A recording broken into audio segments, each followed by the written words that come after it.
জান্নাত, আজ আমাদের রিলেশনের 1 মাস হয়ে গেল, অথচ তুমি আমাকে এখনো পর্যন্ত তোমার একটা ছবি দিলে না। প্লিজ আজকে একটা ছবি দাও তোমার। তোমাকে বলছি না এইসব ছবির আবদার করবে না। যদি দেখার শখ থাকে তাহলে আমাদের বাড়িতে এসে দেখে যাও। এটা কেমন কথা তুমি বলো? এখন কি আমি যেতে পারবো? তুমি বোঝার চেষ্টা করো না কেন? একটা ছবি দিলে কি হবে? তোমাকে বলছি না, যদি দেখতে চাও তাহলে আমার বাড়িতে আসো। আমার এসব জোরে জোরে ভালো লাগে না। তোমার বাড়িতে কিভাবে যাব? আমি কিছু জানি না। আচ্ছা, তোমার জানতে হবে না। দেখি যেদিন যেতে পারবো সেদিনই তোমাকে দেখবো। এই তো ছেলের মতো কথা। হইছে, আর বলতে হবে না। ঠিক আছে, বললাম না। ওই বাবু, এখন বাই, মা আসছে, পরে কথা হবে। তাই বলে ফোনটা রেখে চলে গেল। এখন আসেন আমাদের পরিচয়টা জেনে নিন। আমি হৃদয়, এবার অনার্স 2য় বর্ষের ছাত্র। আর যে মেয়েটির সাথে কথা বললাম তার নাম জান্নাত। আমি ঢাকায় থেকে লেখাপড়া করি। আর জান্নাতের বাড়ি সিরাজগঞ্জ। জান্নাত এবার ইন্টার ফার্স্ট ইয়ারে পড়ে। আমাদের প্রথম পরিচয় ফেসবুকে। আস্তে আস্তে কথা বলতে বলতে দুজনের খুব ভালো বন্ধু হয়ে যায়। কিন্তু কখন যে আমি অজান্তেই তাকে ভালোবেসে ফেলি আমি নিজেও জানি না। তাকে কোনোদিন দেখি নাই, কিন্তু আমার মনের ঘরে তাকে নিয়ে একটি স্বপ্ন বেঁধেছি। ওর কাছে যতদিন ছবি চাইছি ততদিন আমাকে নিষেধ করছে। আপনারা দেখলেন তো এখন কি বলল। হৃদয়, একটু এদিকে আয় তো। পরিচয়টা তো দিয়ে দিলাম, এখন মা ডাকছে, বাকিটা আপনারা পড়ে নিন। হ্যাঁ মা, বলো কি হয়েছে? ঘরটা এমন অবহেলা করে রেখেছিস কেন? নিজের ঘরটা গুছিয়ে রাখতে পারিস না? ওহো মা, তুমি জানো আমি একটু অগোছালো, তবু প্রতিদিন একই কথা কেন বলো? 2 দিন পরে বউ যখন ঘরে আসবে তখন কি করবি? হ্যাঁ মা, তুমি যে কি বলো না, তখন তো তোমার বৌমাই এসব করবে। হইছে, আর বলতে হবে না। তাড়াতাড়ি রেডি হয়ে নাস্তার টেবিলে আয়। নাস্তা রেডি আছে, খেয়ে ভার্সিটিতে যা। ঠিক আছে মা। তারপর আমি রেডি হয়ে নাস্তা করে ভার্সিটিতে যাই। ভার্সিটিতে আমার বেস্ট ফ্রেন্ড হচ্ছে ইব্রাহিম। সেই ইন্টার থেকে আমরা দুজনে একসাথে লেখাপড়া করছি। দুজনের বেস্ট ফ্রেন্ড, কখনো আমাদের মধ্যে ঝগড়া হয় না। ভার্সিটিতে যেতেই দেখলাম ইব্রাহিম বট গাছের নিচে বসে আছে। কিরে, কখন আসলি? এই তো দোস্ত, 5 মিনিট হলো। আজ দেখছি তোর মন খারাপ, ব্যাপার কি? কিছু হয়েছে নাকি? আরে না রে দোস্ত, কিছু হয়নি। তো তুই একা বসে কেন? আর সবাই আসেনি? সবাই এসেছে। সবাই যে যার ক্লাসে চলে গেছে। আমি তোর জন্য অপেক্ষা করছি এখানে। তো তুই তোর ক্লাসটা মিস করলি? আরে একদিন ক্লাস না করলে কিছু হয় না, বুঝলি? পরের ক্লাস কয়টায়? 10:40-এ। আচ্ছা ঠিক আছে, তাহলে ততক্ষণ একটু আড্ডা দেই। হ্যাঁ, তাই তো বলবি। মহারাজ দেরি করে আসবেন আর ক্লাস মিস হবে, আড্ডা দিতে হবে। দোস্ত, কাল থেকে আর লেট হবে না, প্রমিস। তুই তো প্রতিনিয়ত প্রমিস করিস, একদিনও কি তা রাখতে পারছিস বল? সরি দোস্ত, আর হবে না। ঠিক আছে। তারপর বসে দুজনে আড্ডা দেই। 10:20-এ সবার ক্লাস শেষ হয় আর সবাই বটগাছ তলা চলে আসে। তারপর সবাই মিলে আড্ডা দেই।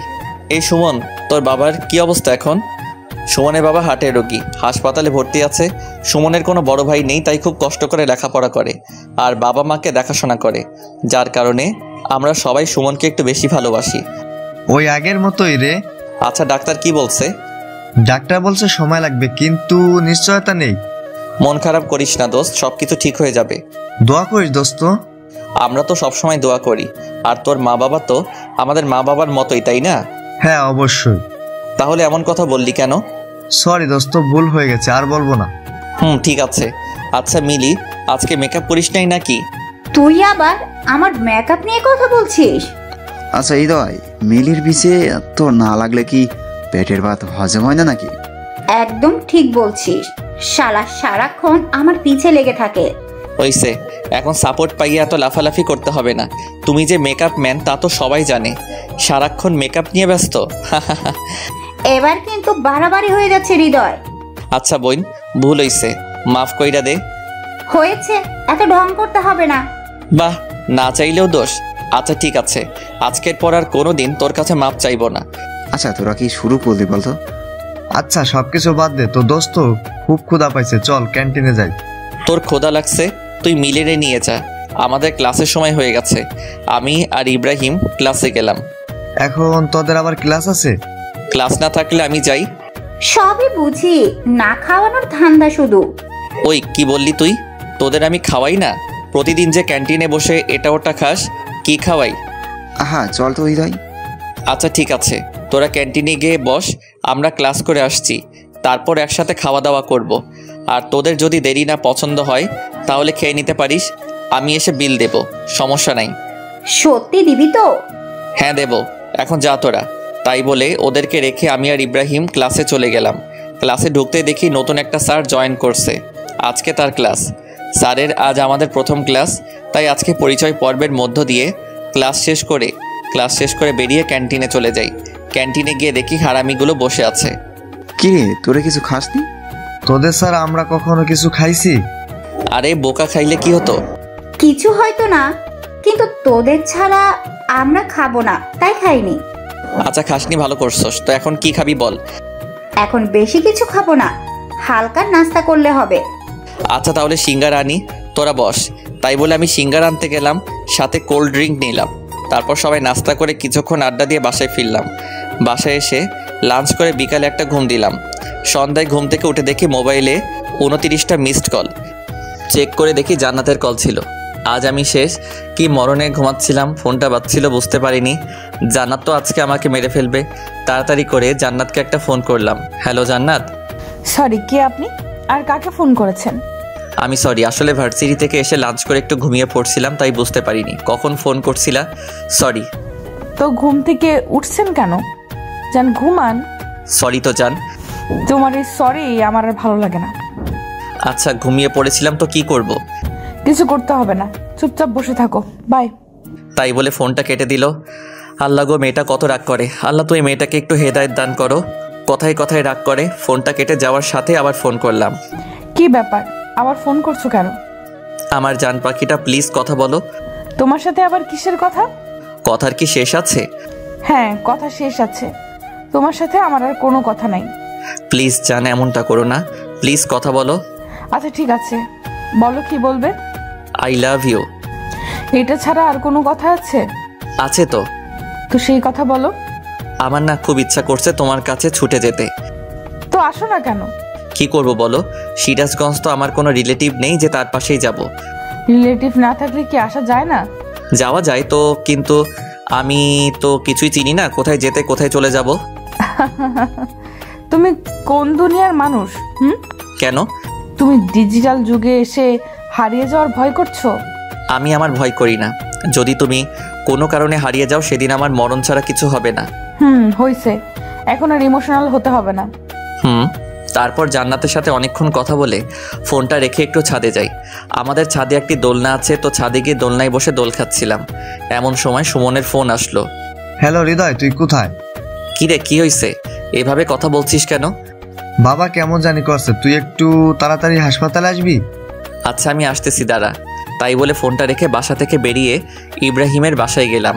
ইব্রাহিমকে সাথে নিয়ে হাসপাতালে চলে গেলাম। হাসপাতালে গিয়ে দেখি সুমন একটা বেঞ্চের উপর বসে আছে। আমি সুমনকে বললাম, কি হয়েছে সুমন? বাবার আবার হার্ট অ্যাটাক হয়েছে। কি বলিস?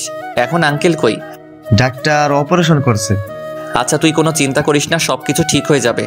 তোরা তো জানিস আমি বাবার জন্য কত কিছু করছি। বাবার এমন হলে আমি আর মা থাকবো কিভাবে? আরে কিছু হবে না আঙ্কেলের। আমি সুমনকে সান্ত্বনা দিতে লাগলাম। সান্ত্বনা দিতে দিতে দেখি ডাক্তার অপারেশন শেষে বাহিরে আসলো। আমরা ডাক্তারের কাছে গিয়ে বললাম, কি অবস্থা ডাক্তার?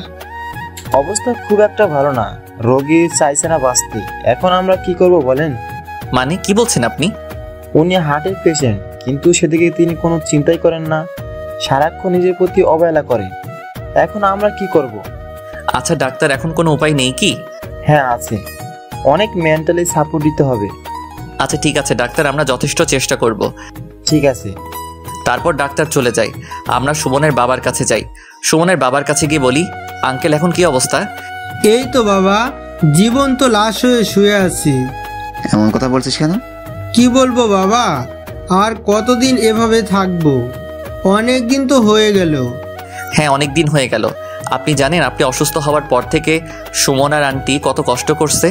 যেখানে সুমনের পড়াশোনায় মনোযোগী হওয়ার কথা, সেখানে পড়াশোনার পাশাপাশি আপনার চিকিৎসা খরচ জোগাতে হয়, পরিবার চালাতে হয়। এই বয়সে সুমনকে কত কষ্ট করতে হচ্ছে বলেন। আর আপনি যদি নিজেকে এভাবে গুটিয়ে নেন তাহলে কিভাবে হবে? আপনার ছেলের দিকেও তো দেখতে হবে নাকি? আপনার ছেলের দুঃখটা কি একটু বোঝার চেষ্টা করবেন না? একটু সুস্থ হয়ে ওঠেন, সবাইকে ভালো রাখতে হবে তো।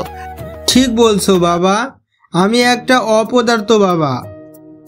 যেখানে বাবাকে সব দায়িত্ব পালন করতে হবে, সেখানে আমার ছেলে আমার দায়িত্ব পালন করছে। তাহলে বুঝেন, এখন আপনাকে যত তাড়াতাড়ি সম্ভব সুস্থ হয়ে উঠতে হবে। আর কোনো চিন্তা করবেন না, আমরা আছি তো, সবসময় হাসি খুশি থাকার চেষ্টা করবেন। ঠিক আছে বাবা, তোমাদের অনেক কষ্ট দিলাম। আমাদের কোনো কষ্ট নেই, তুমি তাড়াতাড়ি সুস্থ হয়ে উঠো। আমাকে সুস্থ হতেই হবে। এই তো আঙ্কেল, এখন বুঝতে পেরেছেন। তারপর কিছুক্ষণ আঙ্কেলের সাথে কথা বলার পর সুমনকে বুঝিয়ে রেখে আমি আর ইব্রাহিম চলে আসি। বাসায় এসে ঘুমিয়ে পড়ি। পরের দিন ঘুম থেকে উঠে ফ্রেশ হয়ে নাস্তা করে একটু আড্ডা দিতে বেরিয়ে পড়ি। আজ ভার্সিটিতে ক্লাস নেই, তাই ভার্সিটিতে যাওয়া হলো না। আমাদের একটা আড্ডাখানা আছে, সেখানে যেদিন ভার্সিটি সবাই আড্ডা দেই, আজকেও তার বিকল্প নেই।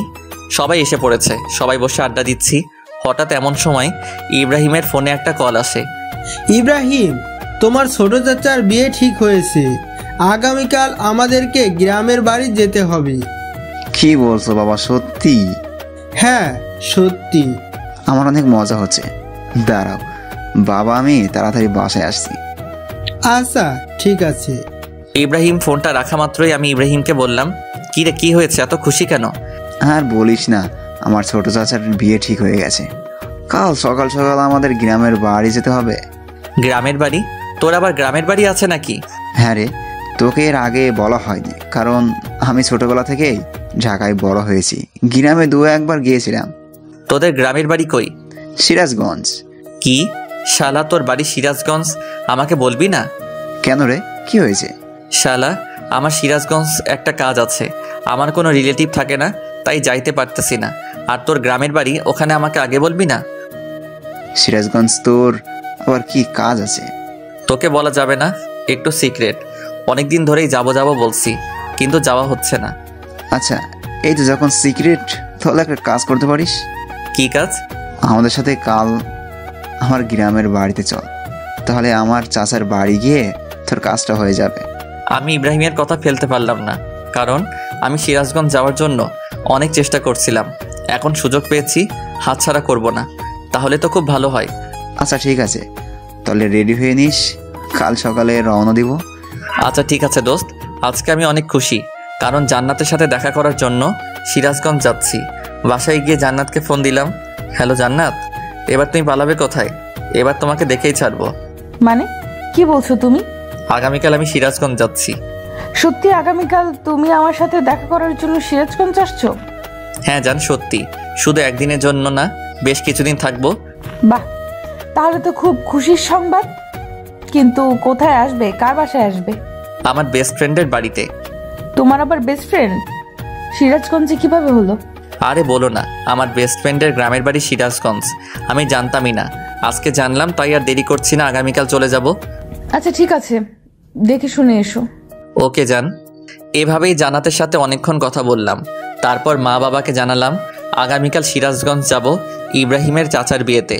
মা বাবা রাজি হয়ে যায়, কারণ তারা জানে ইব্রাহিম আমার বেস্ট ফ্রেন্ড। রাত্রে আমার সব কাপড় চোপড় গুছিয়ে নিলাম।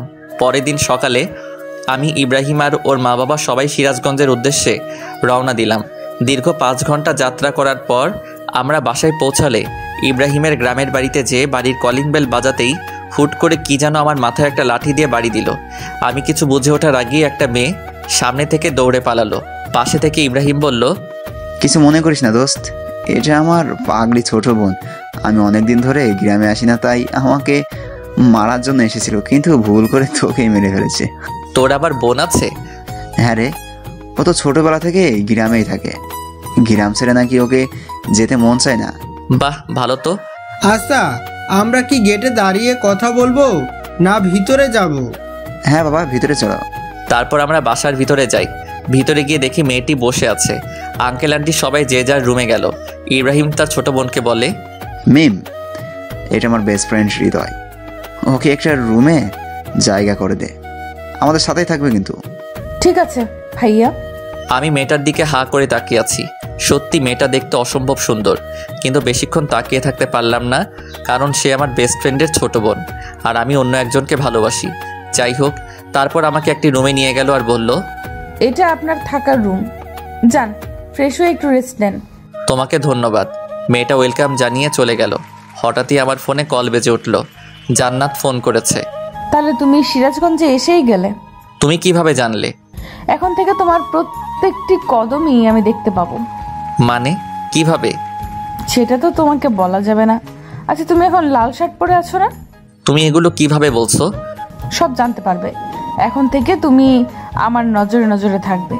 তুমি কখন কি করছো সব কিছুই আমি জানতে পারবো। আমি কিছুতেই বুঝতে পারছি না জান্নাত এগুলো কিভাবে জানে। আচ্ছা জান্নাত, তুমি কি আমাকে একটু খুলে বলবে? সময় হোক সব কিছু জানতে পারবে। এটা আবার কেমন কথা? আমার সাথে লুকোচুরি খেলছো? যা মনে করবে তাই। তোমার জন্য এত কষ্ট করে আমি সিরাজগঞ্জে আসলাম, আর তুমি? উফ, এত কথা বলো না তো। এখন ফোন রাখলাম, পরে কথা হবে, বাই। এটা বলে জান্নাত ফোনটা রেখে দিল। আমি তো বিছানার উপর বসে গেলাম। বিছানার উপর বসে ভাবছি, জান্নাত আমার উপস্থিতি বুঝলা কিভাবে, আর জানলেই বা কিভাবে? আমি কি পোশাক পরে আছি? না, ঘটনাটা কেমন জানি এলোমেলো লাগছে। এগুলো ভাবতে ভাবতে গিয়ে ফ্রেশ হয়ে নিলাম। ফ্রেশ হয়ে একটু রেস্ট নিলাম। অনেকক্ষণ পর ইব্রাহিম আমার রুমে এসে আমাকে ডেকে বলল, হৃদয়, তুই তো কখনো গ্রামে আসিসনি, আর আমিও অনেক দিন ধরে গ্রামে আসিনি, তাই চল বাইরে থেকে একটু ঘুরে আসি। আচ্ছা ঠিক আছে চল। আমি আর ইব্রাহিম বাড়ি থেকে বের হতে যাব, এমন সময় মিম সামনে এসে দাঁড়িয়ে বলল, ভাইয়া কোথায় যাচ্ছিস? এই তো একটু বাইরে ঘুরতে যাব। কেন? তুই তো অনেকদিন যাবত গ্রামে আসিস না। গ্রামের রাস্তাঘাট কি তোর মনে পড়ে? তাই তো, আমার তো এই কথা একদমই মনে ছিল না। আচ্ছা, যাওয়ার সময় সুজনকে সাথে নিয়ে যাস। আচ্ছা ঠিক আছে। সুজল ইব্রাহিমের বড় চাচার ছেলে, কিন্তু বয়সে আমাদের ছোট। সুজনকে নিয়ে গ্রামে ঘুরছি। সত্যি গ্রামের দৃশ্য অনেক সুন্দর। আশেপাশে ক্ষেত খামার, আর তার মাঝখান দিয়ে রাস্তা। খুব মজা হচ্ছিল। চারপাশে পাখির কিচিরমিচির শব্দ। সত্যি শহরের সাথে গ্রামের কখনো তুলনা হয় না। ঘুরতে ঘুরতে হঠাৎ জান্নাতের একটা SMS আমার ফোনে আসলো। বাহিরে ঘুরোস ঠিক আছে, কিন্তু এলাকার অন্য কোনো মেয়েদের দিকে তাকালে কিন্তু চোখ তুলে ফেলবো। ও আল্লাহ, জান্নাত আমার প্রতিটা খবর কি করে জানছে? জান্নাত এখন কোথায় আছে? আমি তো কিছুই বুঝতে পারছি না। আর আমার খবরগুলো কিভাবে পাচ্ছে আমার তো মাথায় আসছে না। আচ্ছা তুমি কোথায় আছো বলো তো? ঠিক সময় আসুক সব কিছু জানতে পারবে। তোমার জন্য এত কষ্ট করে আমি আসলাম, আর আমার সাথে দেখাই করছো না?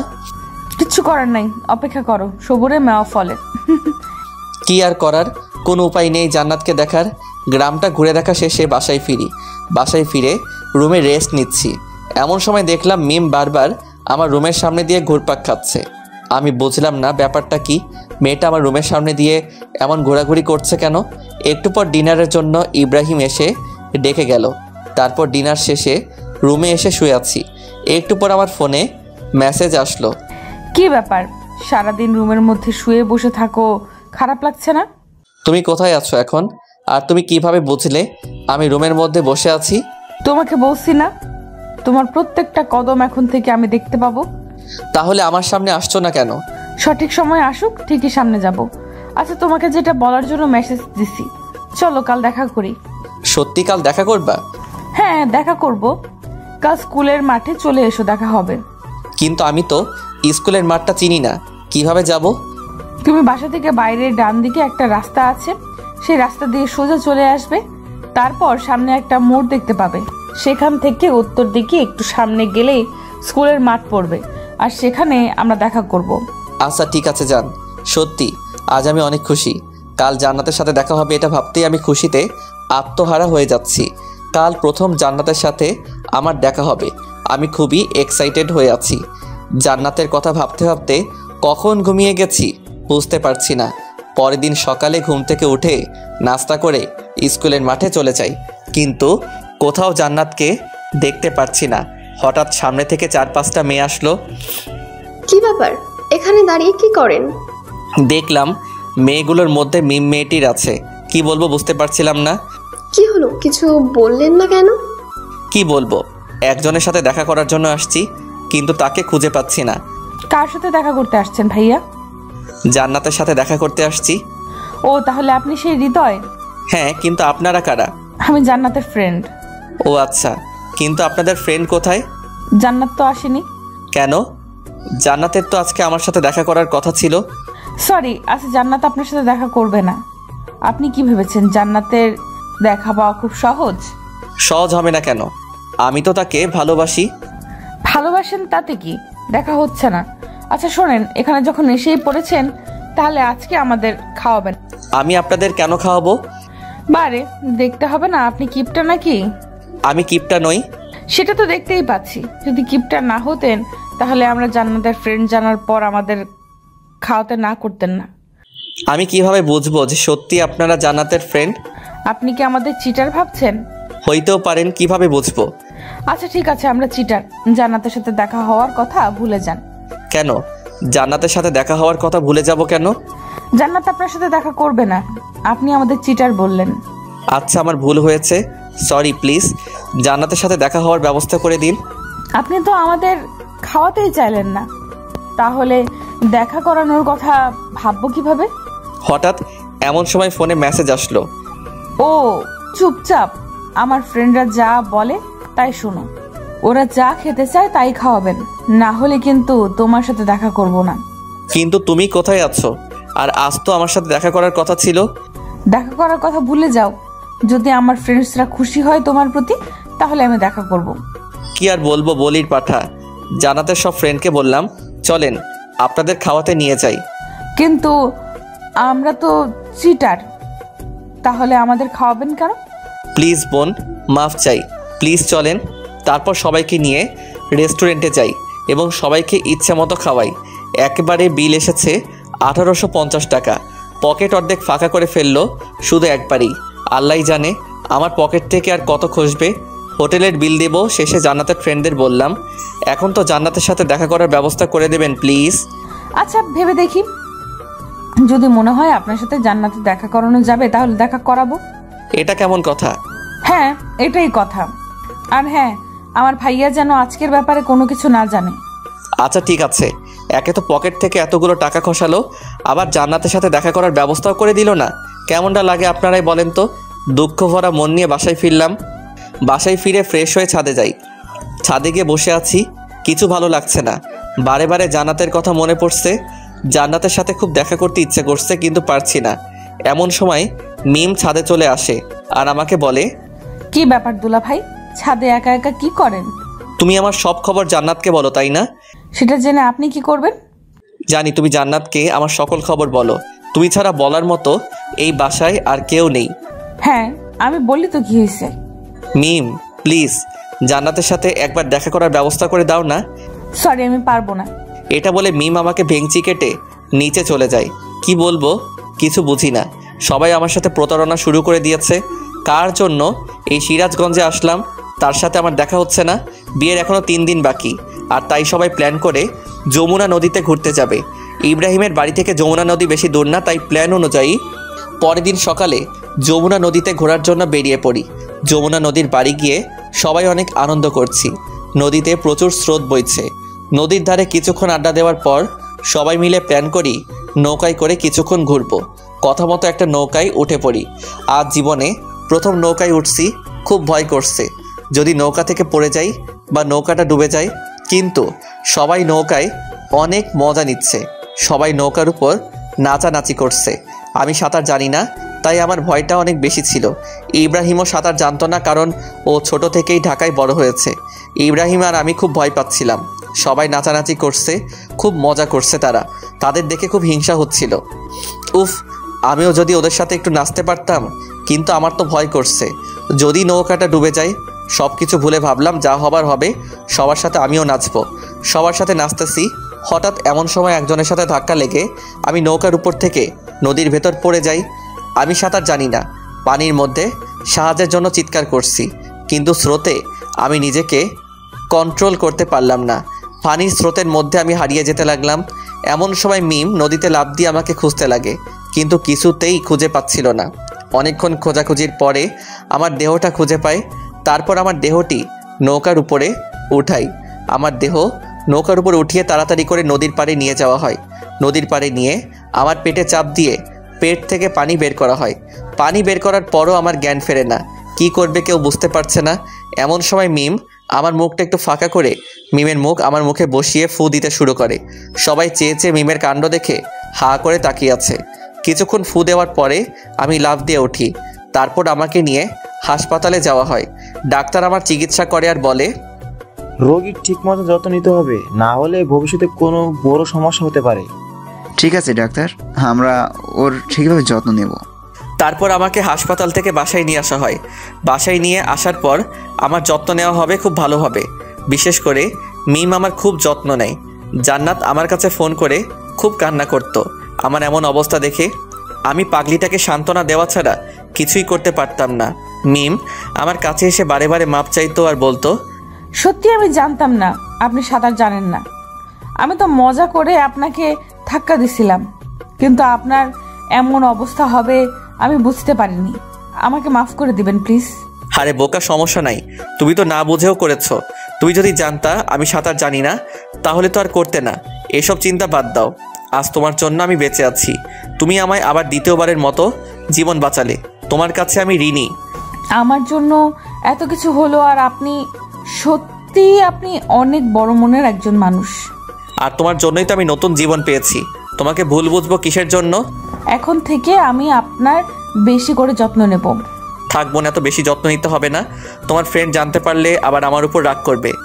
জান্নাত আপনাকে কিছু বলবে না? কেন কিছু বলবে না কেন? কারণ আমি সবার মতো না। জান্নাত আমাকে খুব ভালোভাবে চেনে। তোমাদের ফ্রেন্ডশিপ তোমরাই ভালো বোঝো, কিন্তু আমার উপর রাগ করলে কিন্তু আমি দায়ী নই। তোমাকে রাগ ভাঙিয়ে দিতে হবে। আচ্ছা ঠিক আছে, আমি রাগ ভাঙিয়ে দিব। এখন হ্যাপি? আচ্ছা এখন একটু রেস্ট নেন, আপনার সাথে পরে কথা বলি। এরপর থেকে মেয়েটি আমার খুব যত্ন নেওয়া শুরু করে। আজ ইব্রাহিমের চাচার গায়ে হলুদ। আমিও প্রায় সুস্থ হয়ে গেছি, শুধুমাত্র মিমের যত্ন নেওয়ার জন্য। গায়ে হলুদের অর্ধেক দায়িত্ব আমার ও ইব্রাহিমের উপর। আমাকে আর ইব্রাহিমকে বিয়ের দায়িত্ব পালন করতে হচ্ছে।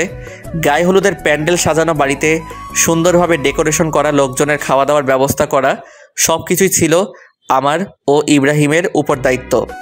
গায়ে হলুদের জন্য প্যান্ডেল সাজাচ্ছি আর বাড়িতে ডেকোরেশন দিয়ে সাজাচ্ছি। বিকেলবেলা গায়ে হলুদের অনুষ্ঠানে মেয়ে পক্ষরা চলে আসে। হলুদ মাখাতে অনেক মেয়ে আছে, তার মধ্যে একটি মেয়ে দেখতে অনেক সুন্দর ছিল। আমাকে দেখে বারবার আসে, পাশে ঘুরতে লাগে। এমনটা দেখে মিম খুব ক্ষিপ্ত হতো। আমি কিছুতেই বুঝতাম না মিম আমার উপর ক্ষিপ্ত কেন। মিম আমাকে বারে বারে বলতো, আজ গায়ে হলুদ, অনেক মেয়ে আসছে। যদি কোনো মেয়ের সাথে উল্টাপাল্টা কিছু করতে চান তাহলে কিন্তু আপনার খবর আছে। তোমার ফ্রেন্ড তো আমার সামনে আসে না, তাহলে আমি যদি অন্য কারোর সাথে কিছু করি অসুবিধা কি? কি বললেন? আপনার সাহস তো কম না। অন্য কোনো মেয়ের দিকে চোখ তুলে তাকালে আপনার চোখ দুটো উঠে মার্বেল খেলবো। আচ্ছা, আমি যদি অন্য কোনো মেয়ের দিকে তাকাই তাহলে তোমার কি? একদম বেশি বেশি করার চেষ্টা করবেন না। আমি কিন্তু জান্নাতকে সবকিছু বলে দিব। শুধু একবার বলে দেখো, তোমার অবস্থা খারাপ করে দিব। কি করবেন শুনি? আমি কি করব আমি নিজেও জানি না। প্লিজ বোন, জান্নাতকে কিছু বলো না। আমি তো জান্নাতকে বলে দিব, দেখি আপনি কি করেন। প্লিজ, আমি তোমার কাছে হাত জোড় করছি। প্লিজ জান্নাতকে কিছু বলবে না। আচ্ছা ঠিক আছে। দেখতে দেখতে গায়ে হলুদ শেষ হলো। রাত্রে জান্নাতের সাথে ফোনে কথা বলছি। তুমি গায়ে হলুদের সময় মেয়েদের দিকে তাকিয়েছিলে কেন? কোন মেয়ের দিকে তাকাইলাম? আর তোমাকে কে বললো এটা? যে বলার সে বলছে। তুমি বলো, অন্য মেয়েদের দিকে তাকাইছো কেন?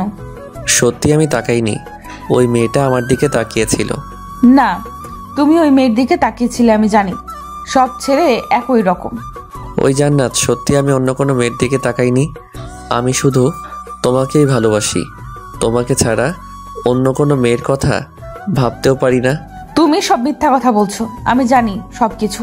আর তাই আজকের পর থেকে তুমি আর আমার সাথে কোনো কথা বলবে না। কথা বলতে বলতে ভালো লাগছিল না, তাই ছাদে যাওয়ার জন্য রুম থেকে বেরিয়ে হাঁটতে থাকি। সিঁড়ির সামনে মিমের রুম। ফোনে কথা বলতে বলতে চলে যাচ্ছি, এমন সময় খেয়াল করলাম আমার ফোনে যে ভয়েস যা আসছে তা মিমের রুম থেকেও আসছে। আমি বুঝতে পারছিলাম না। তারপর সব কিছু ভালোভাবে দেখে বুঝলাম যে মিমি আমার সেই জান্নাত।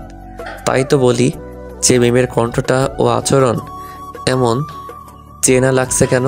আমার কথা বুঝতে পারছো? আজকের পর তুমি আমাকে একদম ফোন দিবা না। আজ থেকে তোমার সাথে আমার ব্রেকআপ।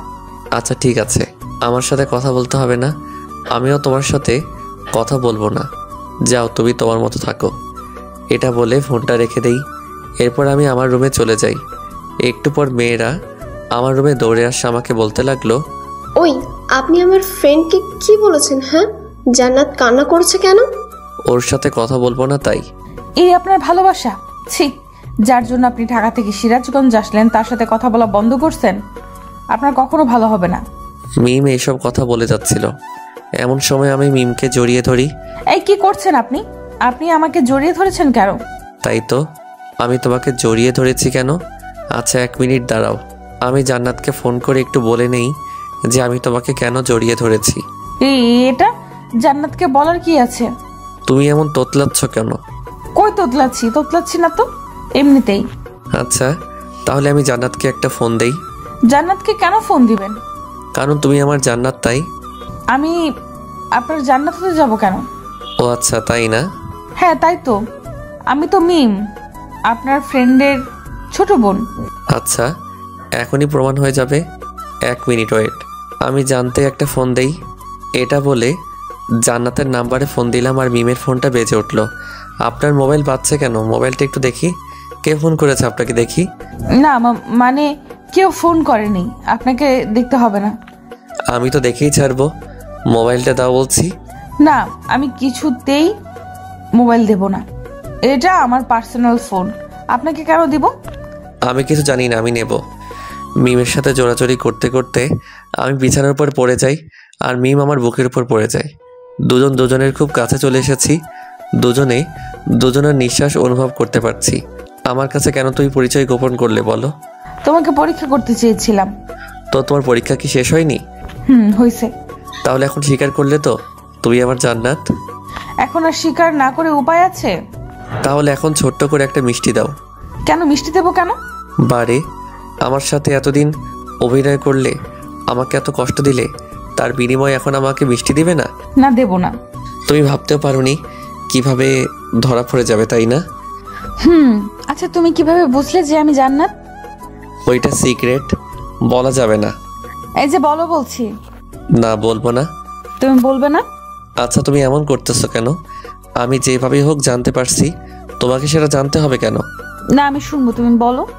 আচ্ছা বলতেছি, যখন তোমার সাথে কথা বলছিলাম তখন কথা বলতে বলতে ছাদে যাওয়ার জন্য রুম থেকে বেরিয়েছিলাম, আর তখন দেখলাম তোমার রুম থেকে সাউন্ড আসতেছে, তখনই বুঝতে পেরে গেছি।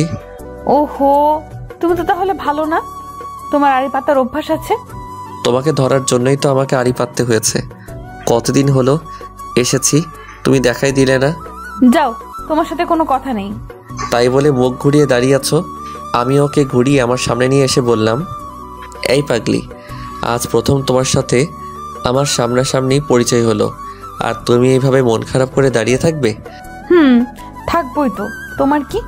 এটা শোনার পর আমি জান্নাতকে আমার বুকের মধ্যে টেনে নিলাম। এবার বলো, আর রেগে থাকবে? এইভাবে ভয় নিয়ে ধরেছেন কেন? আমাকে জড়িয়ে ধরার সাহস কি নেই নাকি? আছেই তো, দেখবে? দেখাও দেখি। তাই বলে জান্নাতকে খুব জোরে জড়িয়ে ধরি। দুজনে অন্য এক জগতে হারিয়ে গেছি। অনেকক্ষণ জড়িয়ে ধরে থাকার পর মিম আমাকে ছাড়িয়ে বলল, ওই যান, এখন যাও, আবার কেউ দেখে ফেলবে। আচ্ছা যান। তারপর মিমের রুম থেকে বেরিয়ে আমি আমার রুমে চলে আসি। রাতে ঘুম ধরছিল না, তাই মিমকে ফোন করে ছাদে আসতে বলি। আমিও ছাদে চলে যাই। আমি ছাদে দাঁড়িয়ে আছি, একটু পর মিম ছাদে আসলো। দুজনে ছাদে বসে গল্প করছি। গল্প করতে করতে অনেক রাত হয়ে গেছে। তারপর আমি মিমকে বললাম, আচ্ছা যান, এখন ঘুমাতে হবে, কালকে আবার বিয়ে, অনেক কাজ আছে। তাই তো। আচ্ছা চলো এখন যাই। তাই বলে আমরা দুজনে ছাদ থেকে নেমে রুমে চলে আসি। রুমে এসে ঘুমিয়ে পড়ি। সকালবেলা ঘুম থেকে উঠে নাস্তার টেবিলে বসে আছি। আমার সামনের চেয়ারে মিম বসা। খাওয়ার সময় মিম বারে বারে ওর পা দিয়ে আমার পায়ে পাড়া দিচ্ছিল আর হাসছিল। আমিও হাসছিলাম। তার পাগলামিগুলো খুব ভালো লাগে। খাওয়া দাওয়া শেষে ডেকোরেশনের কাজে লেগে পড়ি। প্রথমে পুরো বাড়িটা সুন্দরভাবে ডেকোরেশন করে সাজাই। দুপুরবেলা গোসল করে সবাই বিয়েতে যাওয়ার জন্য রেডি হই। মিম আজকে অনেক সুন্দরভাবে সেজেছে। মিমকে দেখে চোখ সরাতে পারছি না। সত্যি মিমকে দেখতে আজ অনেক সুন্দর লাগছে। আমি মিমের কাছে গিয়ে বললাম, ওই এত সুন্দর করে সেজেছে কেন? কেন, দেখতে ভালো লাগছে না? ভালো লাগছে না মানে মনে হচ্ছে আজকে বিয়েটা তোমার আর আমার। কি যে বলো না। সত্যি আজকে তোমাকে দেখতে অনেক সুন্দর লাগছে। তোমার জন্য তো এত সুন্দর করে সেজেছি। তাই? হুম।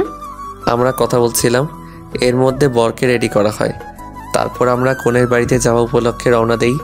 অনেকক্ষণ যাত্রা করার পর কনের বাড়ির সামনে আমরা কনের বাড়ির সামনে পৌঁছাতেই দেখলাম অনেক সুন্দর করে গেট সাজানো হয়েছে এবং তার সামনে গেটে কনে পক্ষের লোকজন দাঁড়িয়ে আছে। আমরা গাড়ি থেকে নেমে গেটের সামনে দাঁড়াই আর বরকে কনে পক্ষের লোকজনেরা মিষ্টি খাওয়ায় আর তারপর টাকার আবদার করে। দুলাভাই, আমাদের মিষ্টি খাওয়ার জন্য 20,000 টাকা দিতে হবে, না হলে গেট ছাড়ছি না। এটা আবার কেমন কথা? টাকা কি গাছের পাতা নাকি? হ্যাঁ, যে বললে পেয়ে যাবেন। 20,000 টাকা চোখে দেখেছেন কখনো? না ভাইয়া, দেখি নাই, তাই তো আজকে চাইতেছিলাম। যদি গেটের ভিতরে প্রবেশ করতে চান তাহলে টাকা দিতেই হবে। টাকা নেবেন ঠিক আছে, কিন্তু এত বেশি চান কেন? একটু কমাই নেন। কোনো কম নেই, আমরা 15 জন আছি, সবারই তো ভাগ লাগবে নাকি? প্লিজ একটু স্যাক্রিফাইস করেন, একটু ডিসকাউন্ট দেন। কোনো ডিসকাউন্ট দেওয়া যাবে না। আমি চাচার কানে কানে বললাম। চাচা পকেট থেকে 5,000 টাকা বের করে চুপি চুপি ওদের হাতে দিয়ে দেন। আচ্ছা দিচ্ছি। চাচা পকেট থেকে টাকা বের করে ওদের হাতে দেয় আর বলে, কত দিয়েছেন দুলাভাই? দেখেন না কত দেওয়া হয়েছে। এ কি, এখানে তো 5,000 টাকা, মাত্র 5,000 টাকার জন্য এত বড় গেট সাজায়নি। প্লিজ এত বাড়াবাড়ি করবেন না, যা দেওয়া হয়েছে তাই রাইখা দেন। না না, আমরা কোনো কথা শুনবো না। আচ্ছা ঠিক আছে, একটু কমিয়ে দিলাম, 18,000 দেন। পাগল হয়েছেন নাকি আপনারা? আমরা কিছু জানি না, টাকা পেলে তবে গেট ছাড়বো, তাছাড়া গেট ছাড়ছি না। অনেকক্ষণ ধরে তর্কাতর্কি করতে করতে শেষ পর্যন্ত 9,000 টাকা ম্যানেজ করে ফেললাম। উফ কি ডাকাত রে ভাই, শুধু গেট ধরেই 9,000 টাকা নিয়ে নিল। গেট দিয়ে ভেতরে প্রবেশ করে আমরা বসে আছি। একটু পর বিয়ে পড়ানো কাজ শুরু হলো। আলহামদুলিল্লাহ, দেখতে দেখতে বিয়েটা সম্পূর্ণ হয়ে গেল। বিয়ে শেষে খাওয়া দাওয়ার পর্ব শুরু। কনে পক্ষ দেখছি খাওয়া দাওয়ার বিশাল আয়োজন করেছে, অনেক রকম আইটেম করা হয়েছে। সবাই অনেক মজা করে খাওয়া দাওয়া করা হলো। খাওয়া দাওয়া শেষে বোর কনেকে নিয়ে বাড়িতে ফিরি। সারাদিন অনেক ধকল গেছে, তাই বাসায় ফিরেই বোর কনেকে তাদের বাসর ঘরে ঢুকিয়ে আমরা সবাই যে যার রুমে গিয়ে শুয়ে পড়ি। আমি রুমে গিয়ে শুয়ে আছি, কিন্তু ঘুম ধরছে না। কিছুক্ষণ চুপচাপ শুয়ে থাকার পরও ঘুম ধরছিল না। না পেরে জান্নাতকে ফোন করে ছাদে আসতে বললাম। দুজনে ছাদে গিয়ে বসে আছি। আজ তো চাচার বাসর রাত। তো এই বাসরাত নিয়ে মানুষের কত পরিকল্পনা থাকে, তার কোনো শেষ নেই। থাকবেই তো। রাতে দুজন দুজনকে খুব ভালোভাবে জেনে নেয়, বুঝে নেয়, ভালোবাসা আদান প্রদান করে। আমাদের এমন হবে তাই না? যা দুষ্টু। ওই কিছু ভালো লাগছে না, একটা পাপ্পি দাও না। খুব লোভ ধরেছে তাই না? একটুখানি দাও না জান। দিন দিন তোমার চাহিদা কিন্তু বেড়েই যাচ্ছে। কি দেবে না তো? না দেব না। ওকে, তাই বলে ছাদ থেকে নেমে আসতে ধরলাম। এমন সময় জান্নাত আমার হাত টেনে বুকের মধ্যে জড়িয়ে ধরে আমার ঠোঁটে ঠোঁট লাগিয়ে ভালোবাসার ছোঁয়া এঁকে দিল। ঠিক 5 মিনিট পর ছেড়ে দেয়। উফ, আর একটু হলেই তো মরে যেতাম। নিঃশ্বাসটা থেমে এসেছিল। কি আর লাগবে? না জান, আজকে আর চাই না। আচ্ছা ঠিক আছে, এখন চুপচাপ রুমে গিয়ে ঘুমিয়ে পড়বে। আচ্ছা জান। তারপর সোজা রুমে গিয়ে ঘুমিয়ে পড়ি। পরের দিন ঘুম থেকে উঠে সবাই বর কনের দিকে চেয়ে আছে। সবাই খুব হাসাহাসি করছে আর বলছে, রাত কেমন কাটলো? উফ ভাবি, তুমি না এইসব নিয়ে কেউ জিজ্ঞাসা করে? আয় হায়, আমার দেবত্বের লজ্জায় লাল হয়ে গেছে। চাচা কোনো কথা বলতে পারছে না, লজ্জায় লাল হয়ে গেছে। আর চাচির তো কোনো কথাই নেই। অনেকক্ষণ মজা করার পর বর কনেকে সকালের নাস্তা করানো হয়। তারপর আমরা সবাই নাস্তা করি। নাস্তা করে কাজে লেগে পড়ি, কারণ বিকেলবেলা কনে পক্ষ থেকে আমাদের বাড়িতে আসবে। খাওয়া দাওয়া সব ব্যবস্থা করতে হবে। ইব্রাহিমকে বাবুকে আনতে পাঠিয়ে দেই। বাবুর্চিরা রান্নার কাজে লেগে পড়ে। আমিও রান্নার কাজে লেগে পড়ি। দুপুরের মধ্যে সব রান্না শেষ করে ফেলি। আমাদের রান্না শেষ হতে হতেই মেয়ে পক্ষ বাড়িতে চলে আসে। এরপর খাওয়া দাওয়ার পর্ব শুরু করে দেই। সবার আগে সকল মেয়ে পক্ষকে খাওয়াই, তারপর এলাকার লোকজনকে খাওয়াই। সবাইকে খাওয়ানো শেষে রাতে কনে পক্ষের লোকজন বর কনেকে তাদের বাড়িতে নিয়ে যায়। বর কনেকে কনে পক্ষের সাথে পাঠিয়ে বাড়িতে সব কিছু গুছিয়ে নিয়ে সবাই রেস্ট নিতে যে যার রুমে চলে যায়। সারাদিন কাজ করার পর শরীরটা খুব ক্লান্ত লাগছে, তাই রেস্ট নেওয়ার জন্য রুমে চলে যাই। বিছানায় শুয়ে আছি আর কি যেন ভাবছি। হঠাৎ কখন ঘুমিয়ে পড়েছি নিজেও জানি না। সকালবেলা জান্নাতের ডাকে ঘুম ভাঙে। এই যে মহারাজ, এখনো ঘুম থেকে ওঠোনি? কি, কয়টা বাজে? 9টা বাজে। আর আপনি পড়ে পড়ে ঘুমাচ্ছেন? কি বলো, কখন এত বেলা হয়ে গেল? আপনি তো পড়ে পড়ে ঘুমাচ্ছিলেন, কিভাবে জানবেন? তাই তো। আচ্ছা তুমি যাও, আমি ফ্রেশ হয়ে আসছি। ওকে। তারপর জান্নাত রুম থেকে চলে যায় আর আমি ফ্রেশ হয়ে নাস্তার টেবিলে চলে যাই। নাস্তার টেবিলে বসে জান্নাত আর আমার চোখে চোখে কথা হচ্ছিল। এমন সময় খেয়াল করলাম ইব্রাহিম আমার দিকে তাকিয়ে আছে। আমি আর কিছু করলাম না, চুপচাপ নাস্তা করে রুমে চলে আসলাম। অনেকক্ষণ ধরে রুমে বসে আছি, কিছু ভালো লাগছে না, তাই ছাদে চলে গেলাম। ছাদে গিয়ে দাঁড়িয়ে আছি। কিছুক্ষণ পরে অনুভব করলাম কেউ একজন পেছন থেকে আমাকে জড়িয়ে ধরলো। আমি পিছনে তাকিয়ে দেখি জান্নাত। কি ব্যাপার, তুমি কখন আসলে? দেখলাম তুমি ছাদে আসছো, তাই পেছনে পেছনে চলে আসলাম। তো পিছন থেকে এভাবে জড়িয়ে ধরলে কেন? কেন, ভালো লাগছে না বুঝি? ভালো লাগবে না কেন? এই দিনের বেলা তুমি আমাকে জড়িয়ে ধরে আছো, কেউ যদি দেখে তাহলে সমস্যা হবে তো। কেউ দেখলে দেখুক, আমার বইয়ে গেছে তাতে। পাগলামি করো না, একটু বোঝার চেষ্টা করো। তুমি চুপ থাকবে? দেখো জান্নাত, একটু বোঝার চেষ্টা করো। এখন আমরা ছাদে আছি, যদি কেউ দেখে ফেলে তাহলে অনেক বড় সমস্যা হয়ে যাবে। তুমি চাও না তো আমি তোমাকে এইভাবে জড়িয়ে ধরে থাকি? আচ্ছা ঠিক আছে, থাকো তুমি তোমার মতো, আমি গেলাম। এটা বলে জান্নাত যখন পেছনে ফিরে ছাদ থেকে নেমে যেতে চাইলো, পিছনে ফিরে জান্নাত চমকে গেল। আমি পিছনে তাকাতেই দেখি ইব্রাহিম দাঁড়িয়ে আছে। ইব্রাহিম, তুই এখানে কখন আসলি? কোনো ডিস্টার্ব করলাম বুঝি? দোস্ত, এসব কি বলিস? জান্নাত, তুই নিচে যা। ভাইয়া, তুই হৃদয়কে কিছু বলবি না? তোকে নিচে যেতে বলেছি, তুই নিচে যা। জান্নাত ইব্রাহিমের ধমককে নিচে চলে যায়। এদিকে ইব্রাহিম আর আমি ছাদে রয়ে গেলাম। ইব্রাহিম আমাকে বলছে, আমি প্রথম থেকে যা সন্দেহ করেছিলাম তাই সত্য হলো। দোস্ত, আমার কথা শোন। তুই আর কিছু বলিস না, তোকে আমি আমার বেস্ট ফ্রেন্ড ভাবতাম আর তুই আমার সাথে এমনটা করলি। দোস্ত শোন, জান্নাতের সাথে আমার অনেক আগে থেকে পরিচয়। আমাদের প্রথম ফেসবুকে আলাপ হয়, তারপর আস্তে আস্তে কথা বলতে বলতে আমাদের মধ্যে একটা সম্পর্ক গড়ে ওঠে। বিশ্বাস কর, আমি একদমই জানতাম না যে জান্নাত তোর বোন। আমি তো জান্নাতকে কখনো দেখছিলাম না, জান্নাতকে আমি না দেখেই ভালোবেসেছিলাম। তোর সাথে এখানে আসার পরে আমি জানতে পারিনি যে তোর বোন মিম আমার জান্নাত। আমি তো পরশুদিন জানতে পারলাম যে এটা আমার সেই জান্নাত যাকে আমি ভালোবাসি। দেখ হৃদয়, তুই আমার বেস্ট ফ্রেন্ড, আমার ছোট বোন মানে তোর ছোট বোন। আর আমি আমার বোনকে অনেক ভালোবাসি আর তোকে অনেক ভালোবাসি। আমি কোন কারণে আমাদের বন্ধুত্বটা নষ্ট করতে চাই না। আমি কি বোঝাতে চেয়েছি তুই বুঝতে পারছিস? দোস্ত, আমি জান্নাতকে অনেক ভালোবাসি রে। আমি ওকে ছাড়া থাকতে পারবো না কিছুতেই। কিছুই করার নাই, প্লিজ তুই জান্নাতকে ভুলে যা। কিভাবে ভুলে যাব তুই বল? আমি কিভাবে বলবো? আমি শুধু এতটুকুই বলবো, তুই মিমকে ভুলে যা। আচ্ছা, কাকে ভুলে যাব তুই বল? যাকে আমি না দেখে ভালোবেসেছি তাকে? যাকে আমি নিজের থেকেও বেশি ভালোবাসি তাকে? যে আমাকে দ্বিতীয়বারের মতো জীবন দান করলো তাকে? যে আমাকে বিশ্বাস করে আমার সাথে সারা জীবন কাটানোর প্রতিজ্ঞা করেছে তাকে?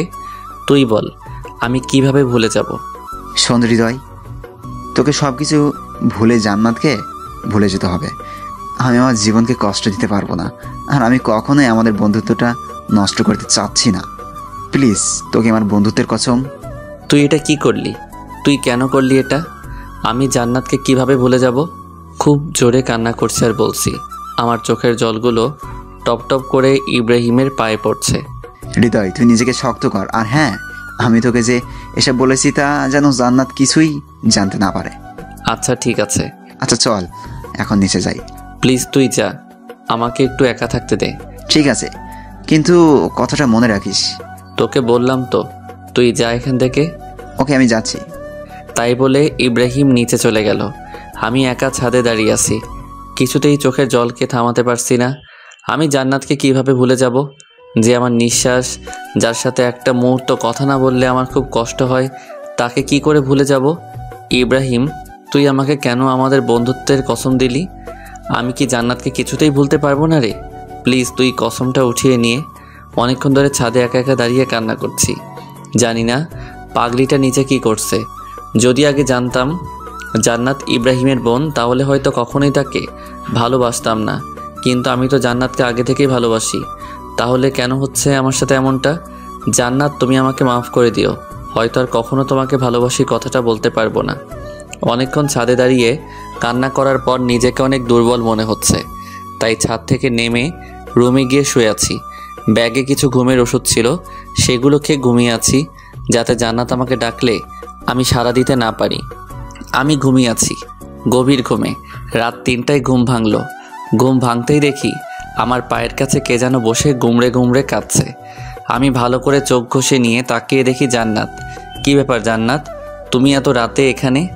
আমি সরি হৃদয়, তখন তোমার কথা আমি শুনিনি। তখন যদি তোমার কথা আমি শুনতাম তাহলে আজ ভাইয়ার কাছে ধরা খেতাম না। আরে পাগলি, কান্না করো কেন? একদিন না একদিন সবাই তো জানতেই পারতো, তাই না? ভালো হয়েছে ইব্রাহিম জানতে পারছে। যদি আঙ্কেল আন্টি কেউ দেখতে পেত তাহলে আমাকে অনেক খারাপ ভাবতো। এখন আমি কি করব? মা বাবাকে আমাদের সম্পর্কের কথা জানাবো? পাগল নাকি? এখন আঙ্কেল আন্টি সব জানতে পারলে আমাদের ভুল বুঝবে। আঙ্কেল আন্টি কখনোই এটা মেনে নেবে না, কারণ আমি একটা বেকার ছেলে। কোনো মা বাবা তার মেয়েকে বেকার ছেলের হাতে তুলে দিতে চাইবে না। তাহলে এখন কি করব? প্লিজ কান্না করো না, তোমার কান্না আমি সহ্য করতে পারছি না। তাহলে এখন কি করব তুমি বলো? দেখো জান্নাত, এখন আর আমাদের কিছু করার নেই। প্লিজ তুমি এখন আমাকে ভুলে যাও। কি? আমি তোমাকে ভুলে যাব? জান্নাত প্লিজ একটু বোঝার চেষ্টা করো। আমাদের সম্পর্কটা কন্টিনিউ করা আর সম্ভব না। ইব্রাহিমকে আমি আমার ভাইয়ের চেয়েও অনেক বড় কিছু ভাবি। ইব্রাহিম কষ্ট পাবে এমন কোনো কাজ আমি করতে পারবো না। প্লিজ জান্নাত, তুমি আমাকে ভুলে যাও। আমি কিছুতেই তোমাকে ভুলতে পারবো না। তোমাকে ছাড়া আমি এক মুহূর্তও থাকতে পারি না, তুমি জানো না? প্লিজ জান্নাত, এমন পাগলামি করো না। কেন তুমি আমার জীবনে আসলে? কেন তুমি আমাকে এতটা ভালোবাসলে? কেন তুমি আমায় এতটা পাগল করলে? কেন এখন তুমি আমায় ভুলে যেতে বলছো? জানি না। আচ্ছা, একটা কাজ করলে হয় না? কি কাজ? চলো না আমরা কোথাও পালিয়ে যাই। কিছুতেই না। আমি আমার মা বাবাকে কষ্ট দিতে পারবো না। আমি আমার বেস্ট ফ্রেন্ডকে কষ্ট দিতে পারবো না। আমি তোমার মা বাবাকে কষ্ট দিতে পারবো না, কারণ মা বাবাকে কষ্ট দিয়ে কখনো সুখে থাকা যায় না। আর তাই প্লিজ আর পাগলামি করো না। এতদিন যা হয়েছে ভেবে নাও সব কিছু ভুল ছিল। মনে করো তোমার সাথে আমার কোনো দিন দেখা হয়নি, তোমার সাথে কোনো দিন আমার আলাপ হয়নি, তোমার সাথে কোনো রিলেশনই ছিল না আমার। আমি কিছুই পারবো না, আমি কিছুতেই পারবো না এটা। এই পাগলি, প্লিজ আর কান্না করো না। আচ্ছা তুমি বলো, তুমি আমাকে ভুলে থাকতে পারবে? হ্যাঁ পারবো। সত্যি তুমি পারবে আমাকে ভুলে থাকতে? কেন পারবো না? তোমাকে ভুলে থাকা তো কোনো ব্যাপারই না। দেখো, আমি যদি তোমাকে ভুলে থাকতে পারি তাহলে তুমি পারবে না কেন? তুমি তো একটা বেঈমান। তুমি আমাকে ভালোই বাসুনি। যদি ভালোবাসতে তাহলে ভুলে যাওয়ার কথা বলতে না। এই তো সত্যটা ধরতে পারছো। আমি তো তোমাকে মন থেকে ভালোবাসিনি, একদিন তো শুধু অভিনয় করেছি। তোমার মতো বেঈমানকে ভালোবাসাটা আমার জীবনের সবথেকে বড় ভুল। এখনো সময় আছে, চাইলে ভুলটা সংশোধন করে নিতে পারো। হ্যাঁ তাই করব। একটা বেঈমানকে ভালোবেসেছিলাম, এটা ভুলে যেতে আমার বেশি সময় লাগবে না। আমিও তো এটাই চাই, তুমি আমাকে ভুলে যাও। জান্নাত দৌড়ে বাড়ি থেকে বেরিয়ে চলে যায়। সত্যি আমি অনেক বড় বেঈমান। আমি বন্ধুত্বটা টিকিয়ে রাখার জন্য আমার ভালোবাসাটা কবর দিলাম। সত্যি কিছু কিছু ভালোবাসা এমনই, কিছু সম্পর্কের কাছে হার মেনে যায়। আমার ভালোবাসাটাও না হয় এইভাবেই হারিয়ে গেল। আজ খুব কষ্ট হচ্ছে, কিন্তু কি করব, আমার কিছু করার নেই। সত্যি আমি ইব্রাহিমকে কষ্ট দিতে চাই না। ইব্রাহিমকে আমি অনেক ভালোবাসি। রাতে ভাবছি যদি আমি এখানে থাকি তাহলে রোজ জান্নাতের সাথে আমার দেখা হবে।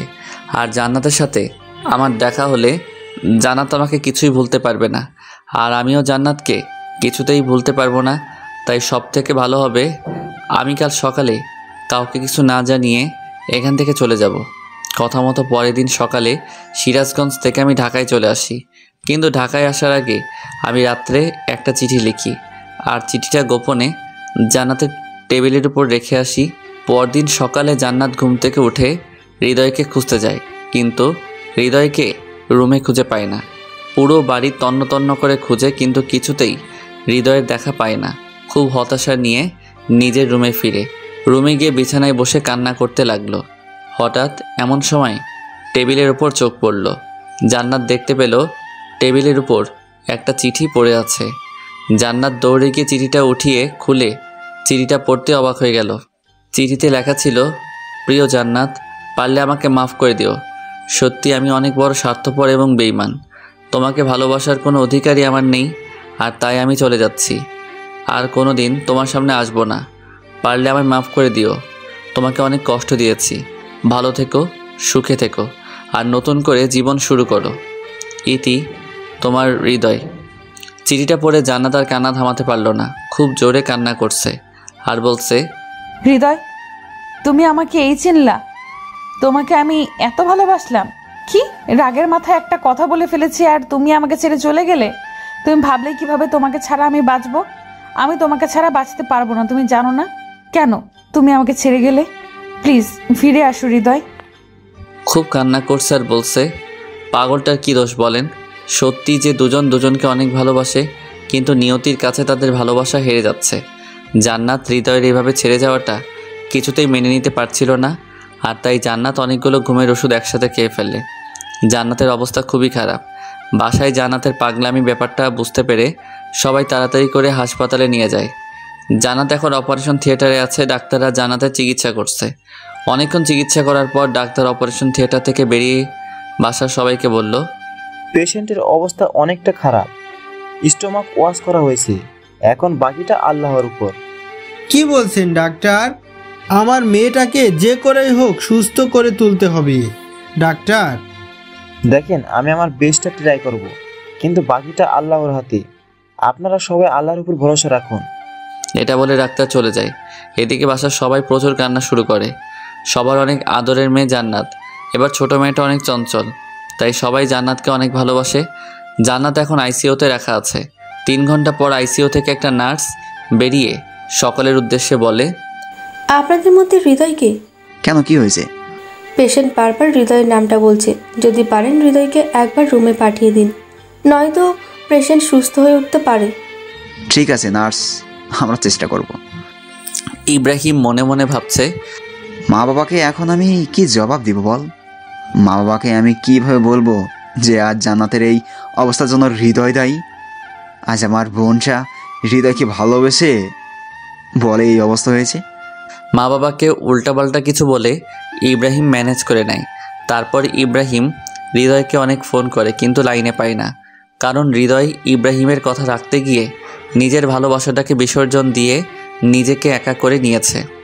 জান্নাত ছেলেটার সাথে কোনোভাবে যোগাযোগ করতে না পারে, তার জন্য হৃদয় তার সব যোগাযোগের মাধ্যম বন্ধ করে দেয়। এর ফলে ইব্রাহিম কিছুতেই আর হৃদয়ের সাথে যোগাযোগ করতে পারে না। এইভাবে বেরিয়ে যায় অনেকটা সময়। হৃদয় এখন অনেক একা। হৃদয় আর কারোর সাথে ঠিকভাবে কথা বলে না, ঠিকভাবে চলাফেরা করে না, ঠিকভাবে খাওয়া দাওয়া করে না। দিনে দিনে নিজেকে তিলে তিলে শেষ করে দিচ্ছে হৃদয়।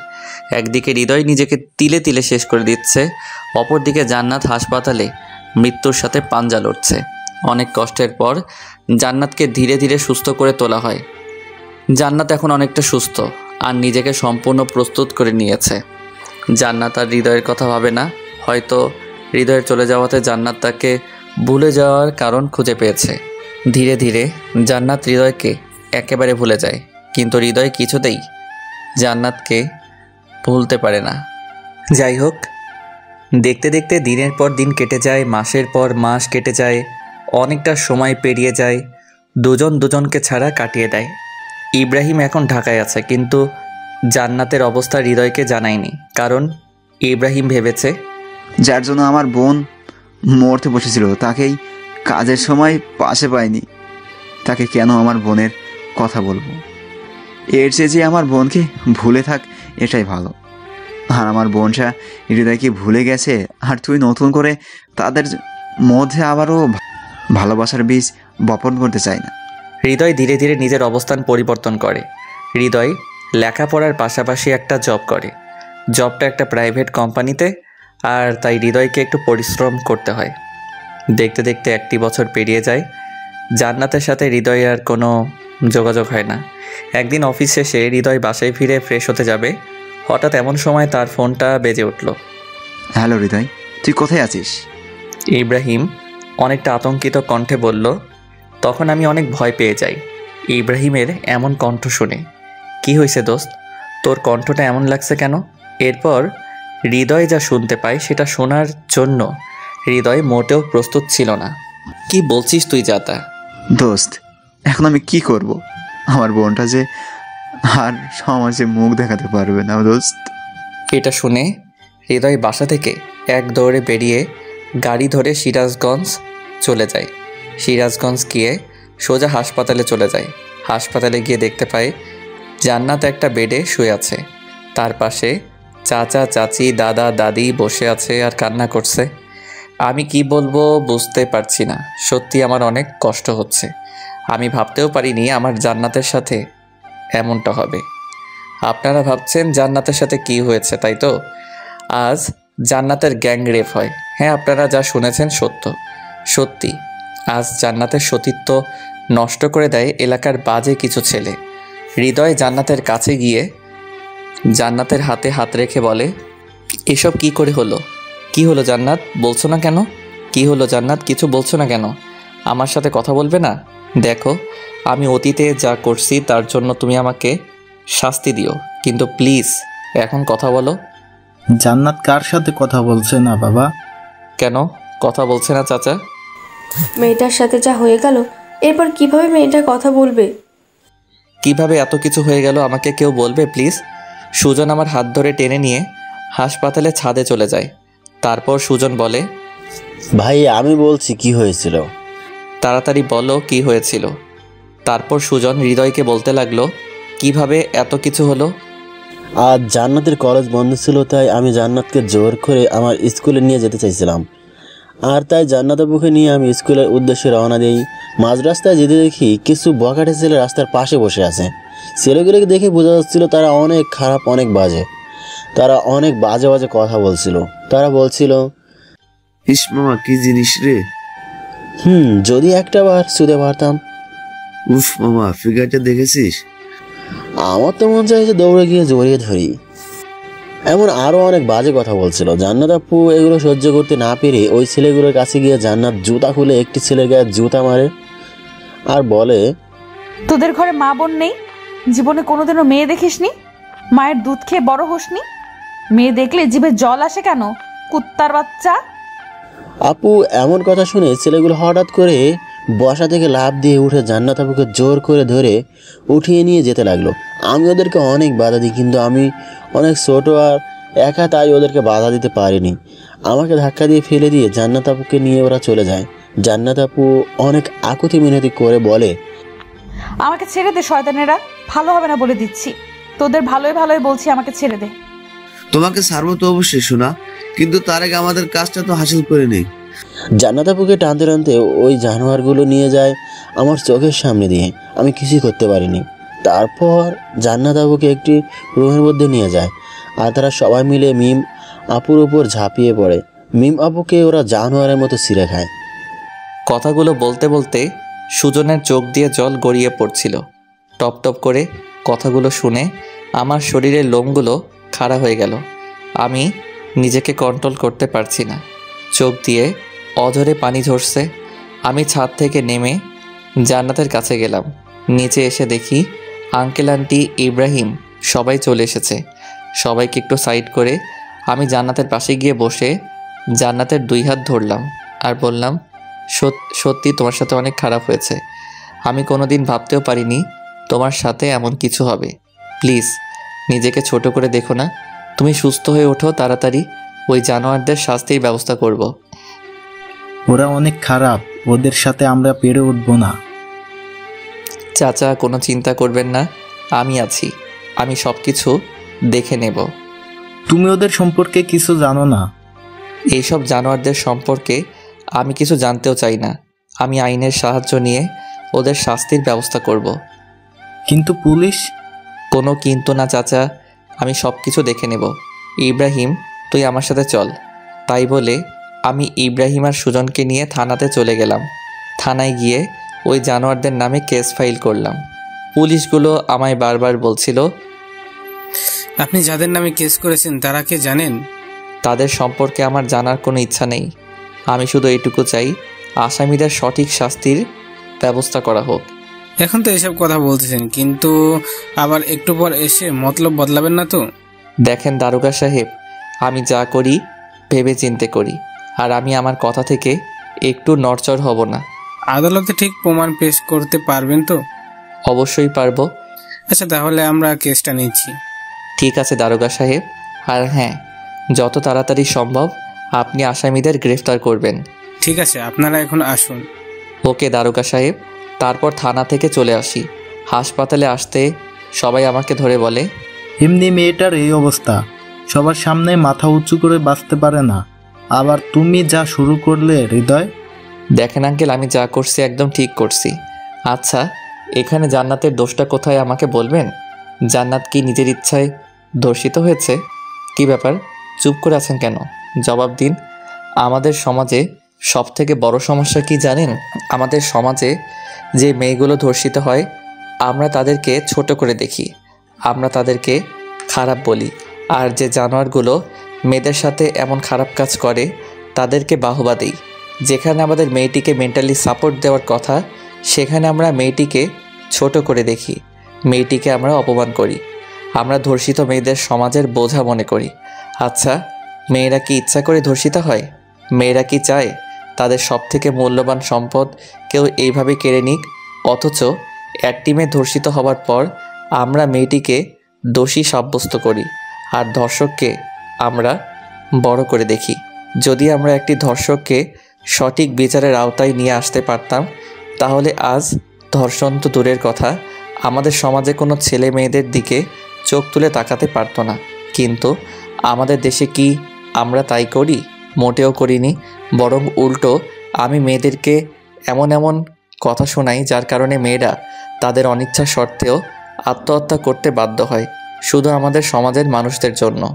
আমার কথাগুলো শুনে সবাই মাথা নিচু করে দাঁড়িয়ে, আচ্ছা আপনারাই বলুন, আমাদের সমাজে যে মেয়েগুলো ধর্ষিত হয় তারা কি নিজ ইচ্ছায় ধর্ষিত হয়?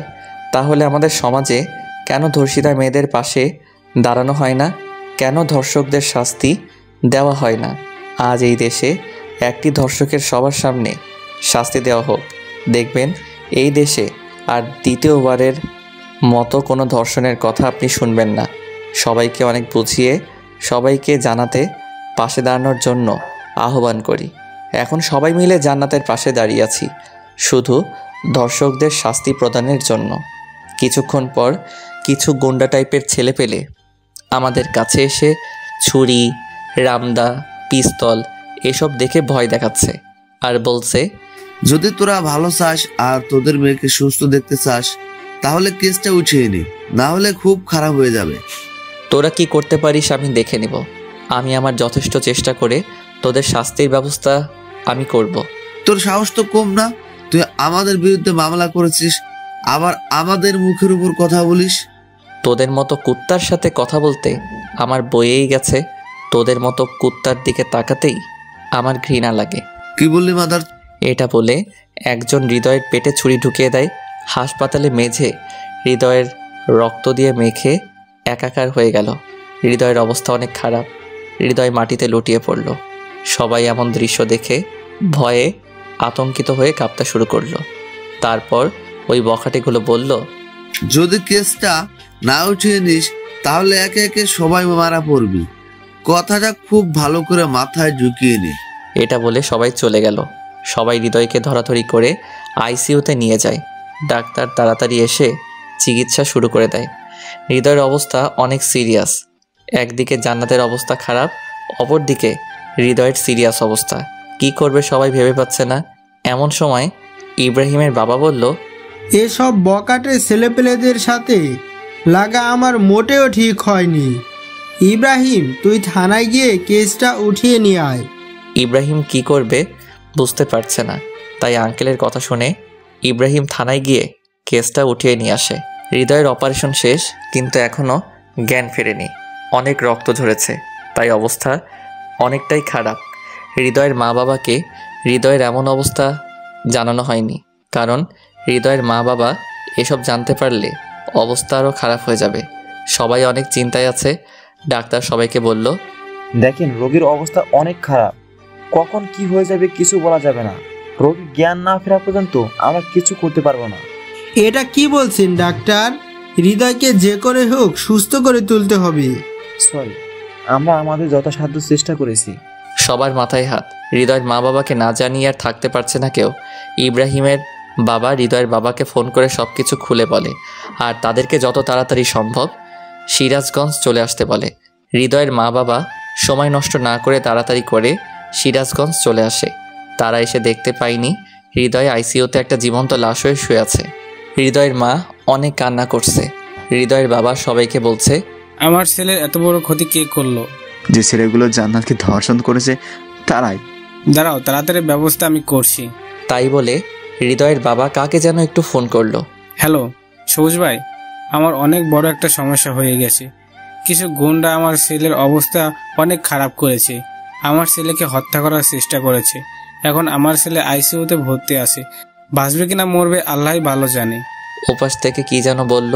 তারপর হৃদয়ের বাবা বলল, আচ্ছা আপনি যত তাড়াতাড়ি সম্ভব সিরাজগঞ্জে চলে আসেন, আমি এর শেষ দেখতে চাই। তাই বলে ফোনটা কেটে দেয়।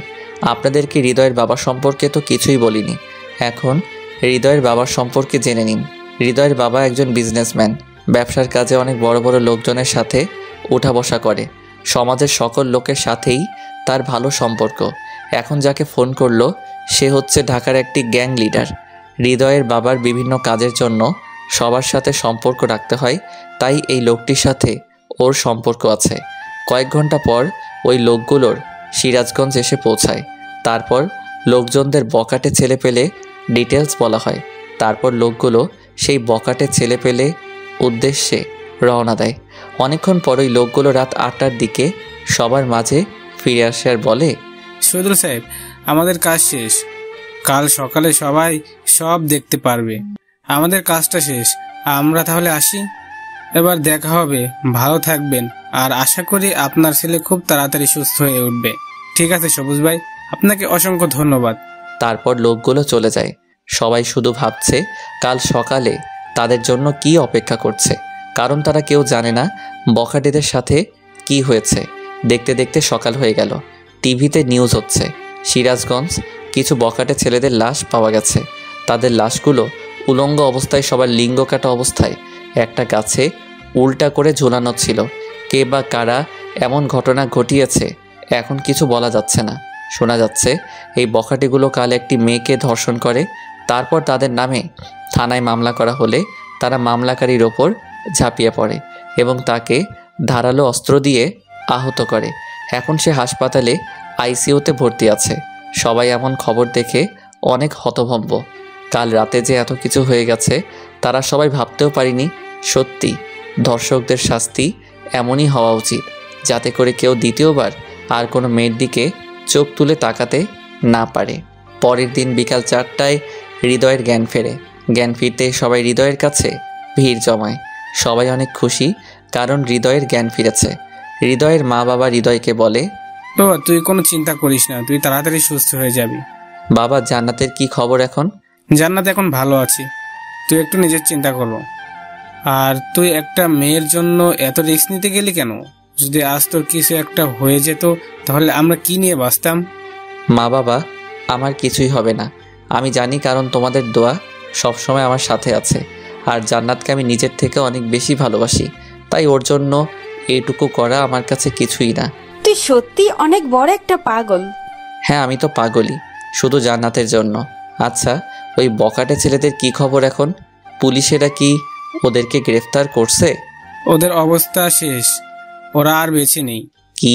কি হয়েছে ওদের, আর কিভাবে হয়েছে? তোর ওসব না জানলেও চলবে। এখন তাড়াতাড়ি সুস্থ হয়ে ওঠ, আমরা আর কিছু চাই না। ঠিক আছে বাবা। এখন হাসপাতাল একটি আনন্দমুখর পরিবেশ সৃষ্টি হয়। দেখতে দেখতে কিছুদিন কেটে যায়। হৃদয় এখন অনেকটা সুস্থ হয়ে ওঠে। হৃদয় তার মা বাবাকে জান্নাতকে বিয়ে করবে এমন কথা জানায়। হৃদয়ের বাবা বলে, তুই জান্নাতকে বিয়ে করবি, কিন্তু ও যে এখন সমাজের মুখে খারাপ হয়ে গেছে।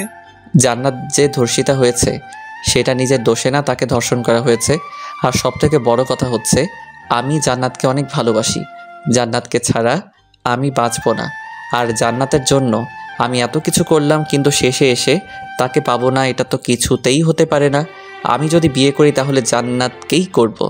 হৃদয়ের এমন মন্তব্য শুনে তার বাবা আর কিছু বলতে পারল না। হৃদয়ের বাবা জান্নাতের বাবার কাছে বিয়ের প্রস্তাব পাঠালো। সবাই বিয়েতে রাজি হয়ে গেল, কারণ সবাই দেখেছে হৃদয় জান্নাতকে কতটা ভালোবাসে। আজ হৃদয় আর জান্নাতের বিয়ে। খুব ধুমধাম করে বিয়েটা হয়ে গেল। ইব্রাহিম হৃদয়কে বলছে, দোস্ত আমি ভুল ছিলাম রে, আমাকে মাফ করে দিস। আমার জন্য তুই অনেক কষ্ট পেয়েছিস। আমি চাচ্ছিলাম না আমাদের বন্ধুত্বটা কোনো কারণেই ভেঙে যাক। যদি আগে আমার বোনের সাথে বিয়ে হতো তাহলে তোদের মধ্যে ঝগড়া হতো, রাগারাগি হতো, আর তখন আমি নিজেকে ঠিক রাখতে পারতাম না। তখন তোর সাথে আমার সম্পর্কটা নষ্ট হয়ে যেত, আর আমি আমাদের এই বন্ধুত্বটা নষ্ট করতে চাচ্ছিলাম না। তাই আমি তোকে নিষেধ করেছিলাম। আমাকে মাফ করে দিস দোস্ত। আর আমার বোনের খুব যত্ন নিবে। যদি কোনোদিন আমার বোনের চোখে এক ফোঁটা জল আসে তাহলে তোকে খুন করে ফেলবো। এই বোকা, তুই আমার বেস্ট ফ্রেন্ড, তুই ভাবলি কিভাবে তোর সাথে আমার সম্পর্কটা নষ্ট হয়ে যাবে? জান্নাতকে তো আমি আমার নিজের থেকে অনেক বেশি ভালোবাসি, তাই ওকে কষ্ট দেওয়া তো অনেক দূরের কথা, ওকে রাখতে পর্যন্ত দেব না। আয় দোস্ত, বুকে আয়। তারপর দুজন দুজনকে জড়িয়ে ধরে কান্না করে দেয়। এ কান্না কষ্টের কান্না না, সুখের কান্না। তারপর হৃদয় ইব্রাহিমকে ছাড়িয়ে বলে, এই শালা, তোর বোন অপেক্ষা করছে আমার জন্য, বাসরাত তো পেরিয়ে যাবে। আর আমি, তুই এতদিন আমাকে শালা শালা বলেছিস, আর আজকে আমি সত্যি শালা হয়ে গেলাম। হ্যাঁ, আমি বোধহয় আগে থেকেই জানতাম রে তুই আমার শালা হবি, তাই আগে থেকে তোকে শালা বলে ডাকতাম। হৃদয় হয়েছে দোস্ত, আর বলিস না, আমি বাসর ঘরে গেলাম। আচ্ছা যা, আর কথাটা মনে রাখিস, আমার বোনের চোখে যদি কোনো জল আসে তাহলে তুই শেষ।